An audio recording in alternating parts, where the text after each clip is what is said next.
नमस्कार, सनम न्यूज में आपका स्वागत है। आइए देख लेते हैं सबसे पहले आज के हेडलाइंस। एसकेएमसीएच की एक ए ग्रेड नर्स समेत जिले में 10 नए कोरोना संक्रमित। विकास कार्यों के लिए पंचायतों को मिलेंगे औसतन 41 लाख रुपए। जरूरत पड़ी तो सुशांत सिंह राजपूत के मौत की कराई जाएगी जांच। औराई में व्यवसायी को दौड़ाकर मारी गोली, हालत गंभीर। दरभंगा में जन समस्याओं को लेकर लोगों का सत्याग्रह। और दरभंगा में ही एक दुकानदार निकला कोरोना संक्रमित, दुकान सील।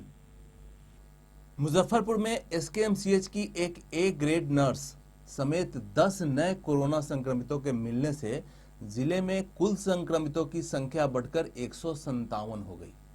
नए मरीजों में साहेबगंज से 4, कांटी से 2, मुशहरी, बंदरा और मड़वन से एक मरीज शामिल है। एसकेएमसीएच की नर्स 2 महिला कोरोना पॉजिटिव सफाई कर्मियों के संपर्क में आने से संक्रमित हुई थी।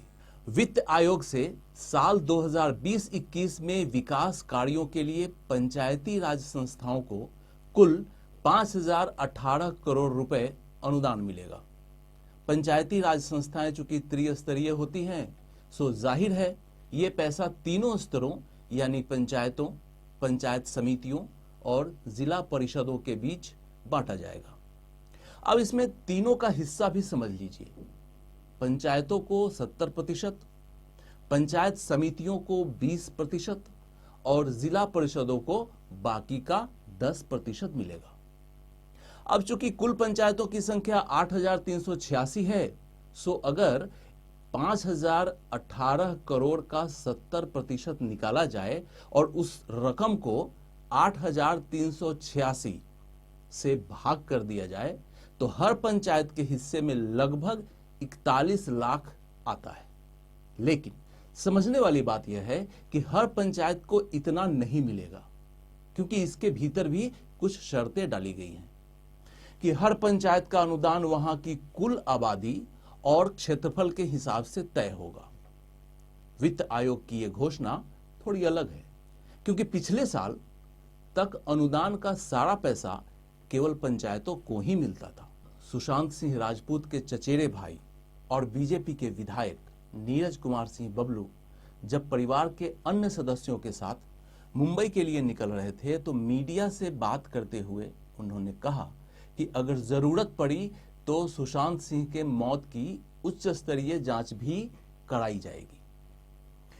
कल अभिनेता सुशांत सिंह ने मुंबई के बांद्रा स्थित अपने फ्लैट में गले में फंदा डालकर आत्महत्या कर लिया था। हालांकि उनका परिवार और उनके करीबी इसको आत्महत्या मानने के लिए तैयार नहीं है, लेकिन प्राप्त साक्ष्यों के आधार पर फिलहाल पुलिस इसे आत्महत्या का केस ही मानकर आगे की कार्रवाई कर रही है। इस बीच सुशांत सिंह के शव का पोस्टमार्टम मुंबई के doctor RN Cooper municipal general hospital में कराया गया, जहां डॉक्टरों ने भी दम घुटने के कारण ही मौत होने की बात कही है। सुशांत सिंह राजपूत का परिवार वैसे तो पटना में रहता है, लेकिन उनका पैतृक आवास बिहार के पूर्णिया जिले में है।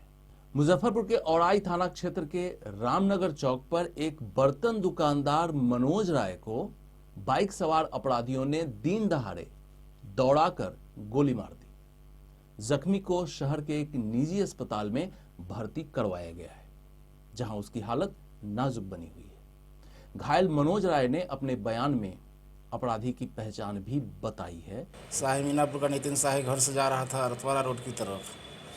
आगे से गाड़ी घुमा के हम देखे नहीं, आगे सामने खड़ा हुआ, सीधे गोली मारा, गोली मारा तो हम भागने लगे। अगली खबर पड़ोस के दरभंगा से आ रही है कि वहां स्थानीय लोग अपनी समस्याओं को लेकर नगर निगम गेट के पास अनिश्चितकालीन सत्याग्रह पर बैठ गए हैं।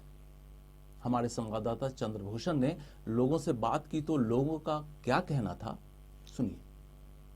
सत्याग्रह पर बैठे हुए हैं, लेकिन किसी ने एक बार भी नहीं, न जिलाधिकारी कोई एक बार भी पहल नहीं किए हैं इस बात पर। जल निकासी की समस्या है हमारे वार्ड में है, जो कि कई बार मैंने आवेदन दिया नगर से लेकर के अंचलाधिकारी से जिलाधिकारी महोदय को भी, सूचना का अधिकार से ही मांगा, लेकिन इस पर कोई जवाब नहीं दिया गया। 40 लाख रुपया उस जगह के लिए आवंटित नहीं हुआ है जहाँ काम हो रहा है, जो आपने भी बताया है, उसके लिए 40 लाख रुपया आवंटित हुआ है। तो जिसके लिए आवंटित हुआ है वहाँ खर्चा नहीं हो रहा है, नंबर 1। नंबर 2, जो जनप्रतिनिधि चुने हुए लोग हैं, इनकी बातों को अस्वीकार करके क्या कोई सरकारी अधिकारी या ऊपर के लोग कोई फैसला कर सकते हैं? ये तो पंचायती कानून का उल्लंघन है।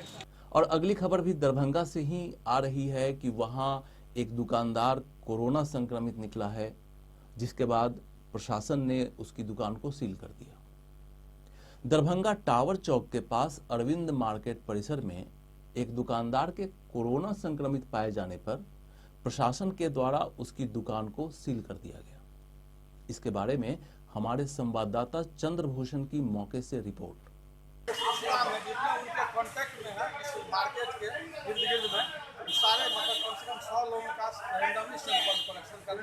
गौर करने वाली बात यह है कि इसके बाद भी वहां अगल बगल की दुकानें और ग्राहक लापरवाही के साथ सामान्य रूप से अपना काम करते रहे। तमाम निर्देशों और सूचनाओं के बाद भी यह खबर और दृश्य लगभग पूरे राज्य की वास्तविक स्थिति का एक सटीक उदाहरण है। तो आज के लिए इतना ही। कल फिर होगी आपसे मुलाकात। तब तक मुझे दीजिए इजाजत और अपना खूब ख्याल रखिए। धन्यवाद।